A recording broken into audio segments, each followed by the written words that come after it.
Good evening, everybody. Good evening and welcome to the committee meetings of January 28th, 2025. Our elected officials are present: Mayor Kurt Wilson, Councilmember Christine Hall, Councilmember Alan Sells, Councilmember David Johnson, Councilmember Sarah Beeson, Councilmember G. Lee Hills, Councilmember William Morthland. I'm Randy Knighton, the city administrator, along with David Davidson, the chief legal officer, and also Michelle Miller, who is the executive assistant to the council, and our deputy city clerk. Purpose of committee meetings for city departments to convey information to the mayor and city council and discuss initiatives listed on the published agenda, as well as provide updates of vital information essential to the operation of city government. By ordinance, the committee consists of the mayor and members of council, as well as the city administrator, who serves as the chair of these meetings. And this is a public meeting, but not a public hearing. And therefore, while we certainly welcome members of the public and the viewing audience, we do not take public comments or questions during these meetings unless specifically authorized by mayor and council. Public comments and questions are received, of course, at the regular city council meetings on the second and fourth Monday, as well as fifth Monday in open forum. And we certainly do always encourage residents to reach out to our city staff if you have any questions or to report any concerns. We also encourage you to access the city web service portal as well, and visit Roswell365.com for a calendar of events. The first item on the agenda for the evening is the approval of the minutes for the committee meetings on January 14th, 2025. I will entertain a motion. Motion by Councilmember Beeson, second by Councilmember Johnson. All in favor? All right, that passes unanimously. Thank you. Excuse me. Item number 2, as listed on the agenda under administration, consideration. Let me pause there for just a moment. I want to signal that items number 5 and 6, we're recommending strongly that those items be deferred. There's some additional information that needs to come forth before those items are presented to this body. Okay, all right, we'll accept that motion. Motion by Councilmember Beeson. Seconded. Second by Mayor Wilson. All in favor? All right, thank you so much for that. We'll provide that information to you forthcoming. Yeah. All right, so under administration, item number 2, consideration of a resolution of the mayor and council of the city of Roswell authorizing participation in the Georgia Interlocal Risk Management Agency, GERBA Supplemental Medical Accident and Disability Fund, First Responder PTSD program. Ms. Linda Warren. Good evening, Mayor and Council. This program is designed to provide financial assistance and resources to our first responders. We're seeking authorization to participate in the fund. This is, GERMA is the policyholder. That's the Georgia Interlocal Risk Management Agency. And MetLife is the insurance policyholder.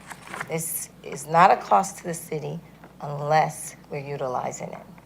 And then it can be an estimate up to $49,000. 49. But this is a state mandate, House Bill 451, the Ashley Wilson Act.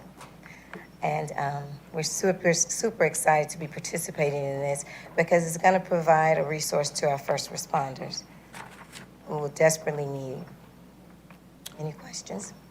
Any questions for Ms. Warren? Yes, Councilmember Sells. It's just a risk pool, basically? Yes, and exactly. And we contribute 49, or we... No, only if it's utilized. We have an estimate of up to $49,000. It's much less than that. Utilized by anybody in the state or utilized by us? Employees, paying out to an employee. Our employees? Mm-hmm. Okay. Our employees, our first responders, 911, police, fire. And 49 is a stop loss, that's the top? Yeah, that's the top. Okay, thank you. Okay. All right, thank you. Further questions or comments regarding this item?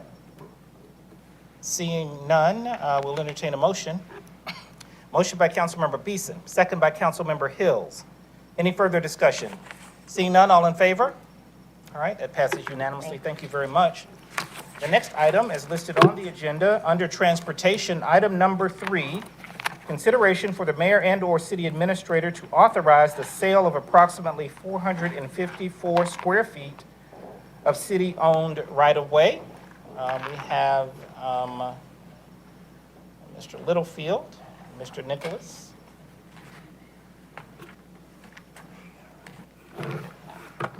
Good evening, Mayor and Council.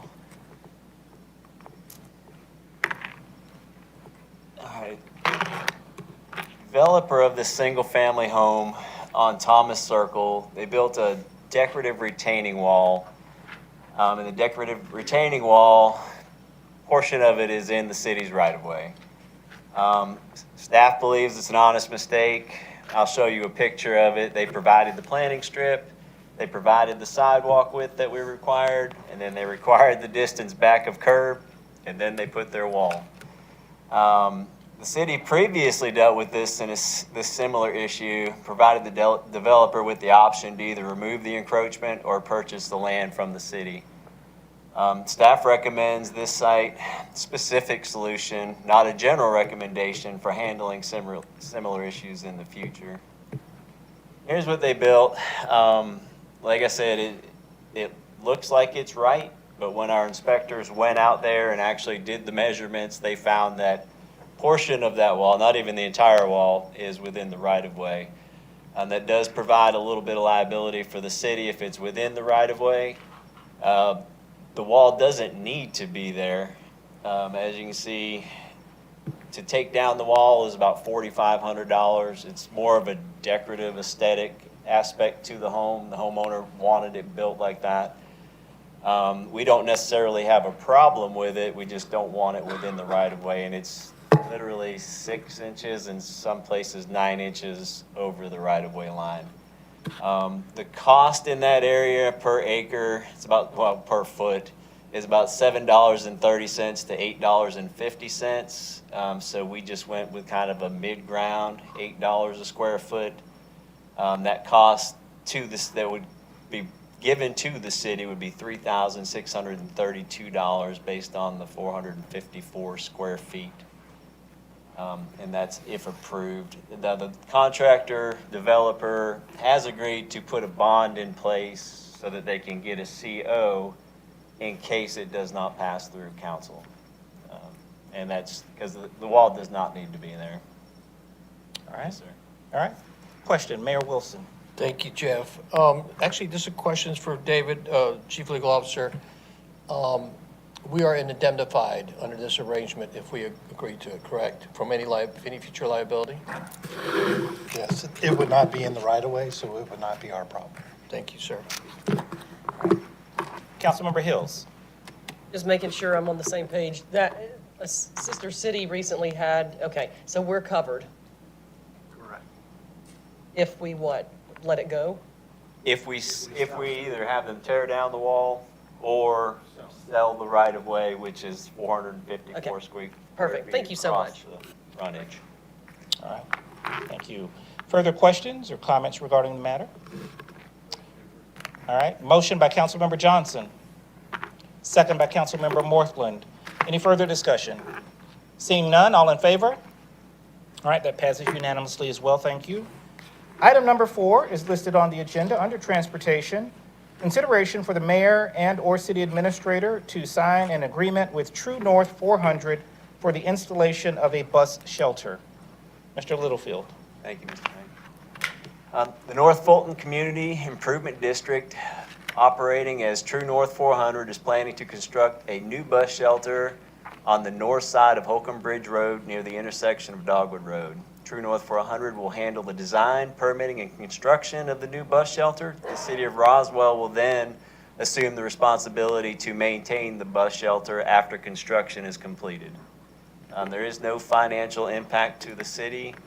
Here's the location of the bus shelter with the big star.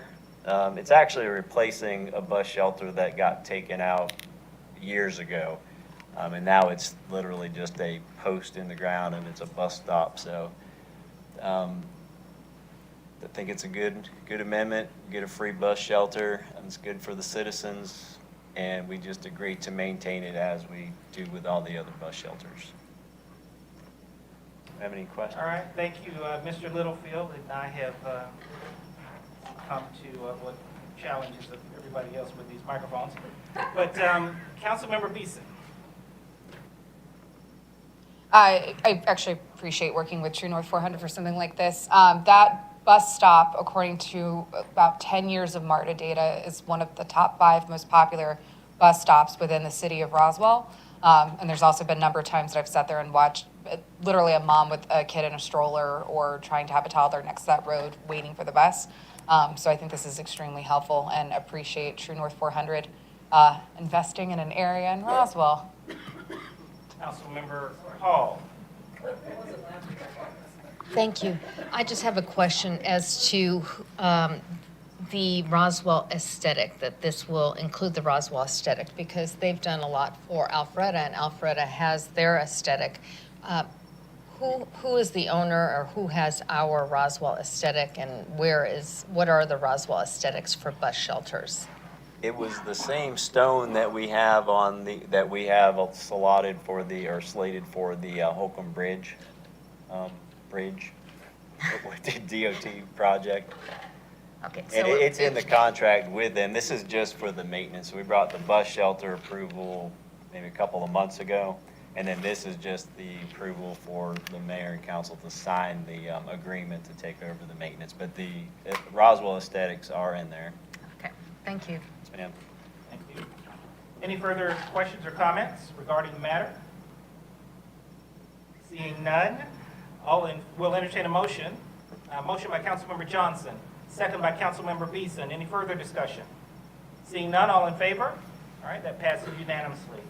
All right, as I mentioned at the outset, items 5 and 6, we certainly recommend and was approved that those items be deferred until our next committee meeting. With that, that does conclude the committee meetings for January 28th, 2025. We'll entertain a motion of adjournment. Motion by Councilmember Beeson, second by Councilmember Sells. All in favor? Passes unanimously. Thank you very much.